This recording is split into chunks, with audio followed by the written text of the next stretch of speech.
It's a developing story. I think there are going to be consequences for Sancho. You can't really go on social media and disagree with your manager and kind of have an outburst without there being repercussions, can you? Where do you see this unfolding for Jadon Sancho? And is there a way back from now into this United squad? Because we saw Cristiano Ronaldo and he's now in Saudi Arabia. But on the other hand, we saw Garnacho and Marcus Rashford be disciplined and they're back in the squad, aren't they? So how do you think this one's going to play out? They were. I mean, their issues were lateness rather than something as explosive as this. I mean, it feels typical of the way United's season is going and the last month is going that, it's 8 days when we're recording this until the next game and we don't know if a £73 million winger and £85 million winger are actually going to be available for selection.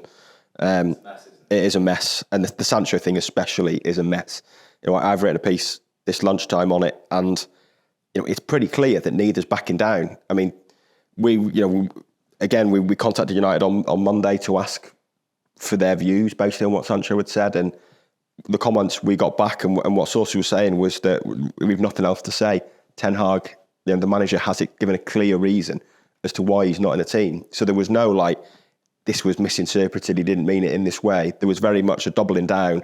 This is what the manager said, and this is what we're standing by. He's not trained well enough. And on the flip side of that, Sancho's pinned a tweet. Well, I was just going to go on to that. Yeah, an act of defiance, really. Five days later, it is still his pinned tweet on Twitter or X. So I think it's pretty clear that he's not backing down either. So that you'd think there's going to have to be a compromise here, but I don't know where it is. Again, there was interest from Saudi Arabia yesterday. Not sure whether Sancho would have been keen on that or not. It was very interesting. United refused to comment on that again yesterday. They weren't commenting on any of that speculation, which, if they wanted to keep him, I'm sure they'd have just said he's not going. The fact that they didn't say that makes you think there was a realistic possibility that had that materialised and developed, they would have let him go. It is a long, long way back. I was just telling you off air, and I've put it in the piece this lunchtime that I was flicking through a book. There's a biography on Ten Hag written by a Dutch journalist called Martin Meyer, I think it is. Well done. Thank you. He might not think that Ten Hag was interviewed for, that came out just after he'd got the United job. And I was flicking through it last night to see what he'd said on kind of cases of this kind of thing and indiscipline before. And there was one chapter talking about Andre Onana failing a drugs test at Ajax, as we all know, and Quincy Promes, who was a winger at Ajax, who was actually charged with attempted murder for stabbing his cousin in the knee. So, certainly Ten Hag's got some experience of dealing with this sort of thing. And he was talking about how basically, there was a line in there that made me laugh that he said, "I can forgive, but I will not forget." I thought, well, that's probably not great news for Jadon Sancho. And there was just, there was stuff in there about how this game is a game of trust and things like that. And people have got to have trust in you. And it just made me think that there's no way he's going to say to Sancho, this week, it's all fine. If Sancho's to come back in here, he's got to show some contrition and apologise. And the fact it's still pinned to the top of his Twitter profile 5 days later suggests that he doesn't feel that's the case. They're both sticking by the guns on it. I guess that seems to be. Yeah. We can only guess with Sancho that that's the case, but you'd think if he, I said at the time that what he'd done was quite an impulsive thing. You mentioned Ronaldo. Ronaldo going on Piers Morgan was pre-planned, was vindictive, was stabbing people in the back, was full of lies and half-truths designed to get himself out of United and to settle some scores because he was already on the team. Sancho's felt impulsive. It was written on notes on an iPhone, screenshotted an hour after Ten Hag had said his comments. So you could have, you could have argued Sunday night, Monday morning, that's just, his initial reaction, the anger bubbling in him. The fact that it's still pinned to his profile and been seen 60 million times 5 days later suggests that he stands by what he said. If I put my tin hat on then, and I play devil's advocate, and you put yourself in Sancho's shoes, right?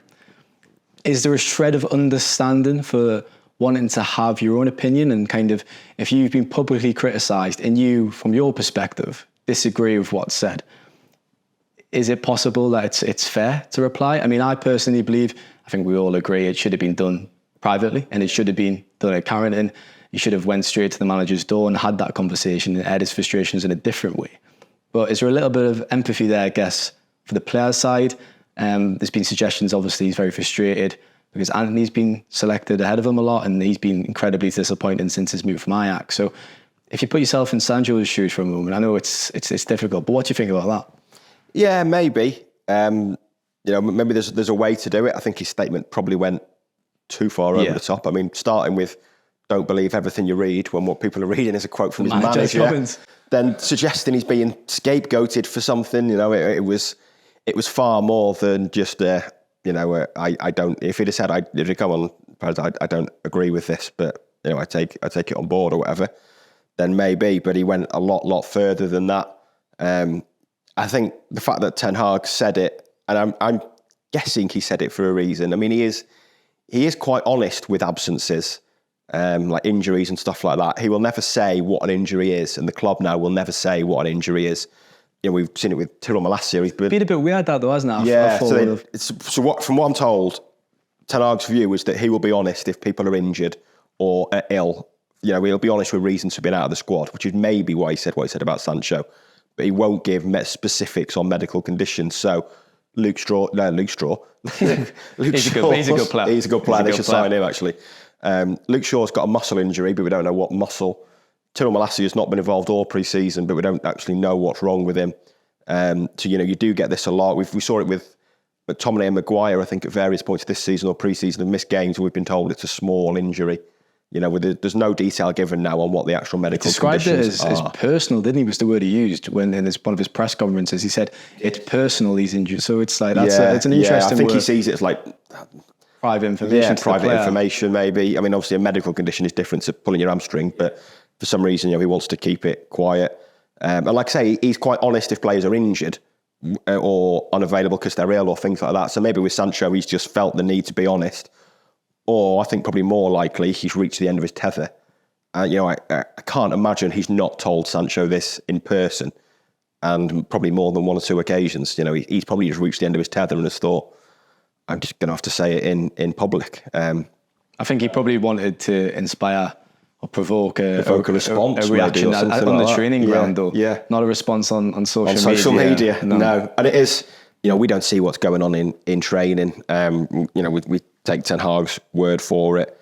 From the bits we hear, he's very inconsistent in training, and there were suggestions around the England camp in the Euros as well that he was pretty inconsistent when the move to United was brewing.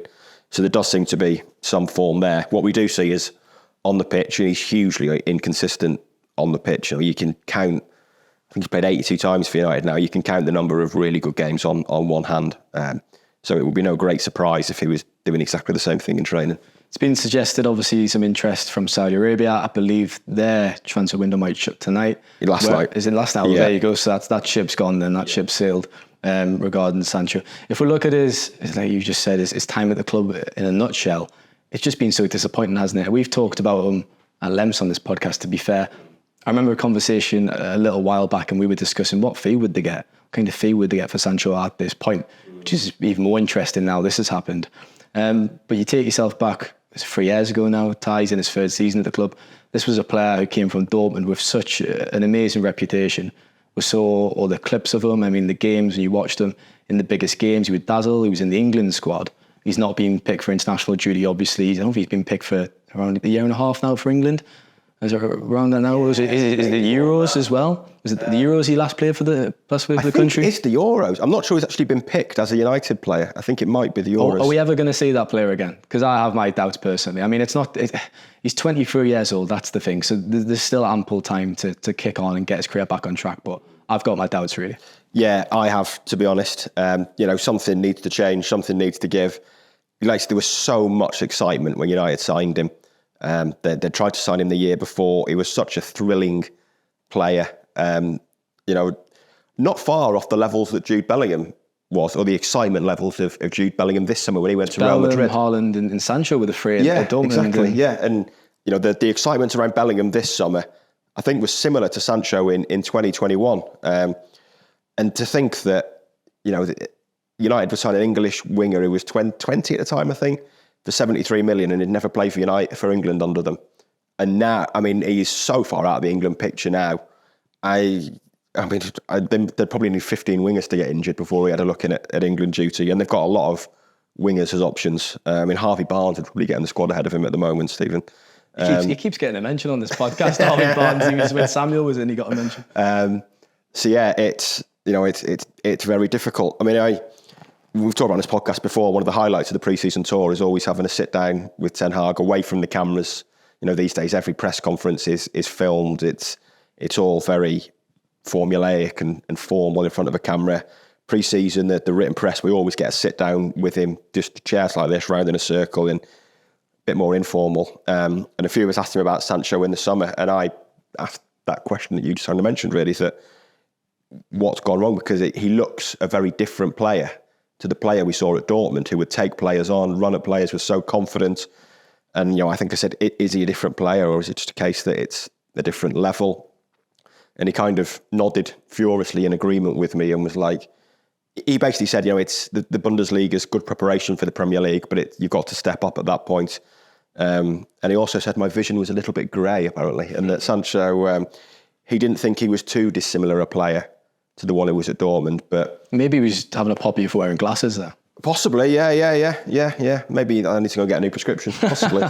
But it did, he did kind of defend him, and he said, your vision is grey. He's not that dissimilar to the player that was at Dortmund, but I'd love to know privately if he still holds those views, because I think everyone who watches him thinks he's absolutely nothing like that player. You thought when he signed he'd be the winger one of those wingers that starts to run and you hear the clack of seats at a stadium if people want to see it, but there's just no excitement watching him play at the moment.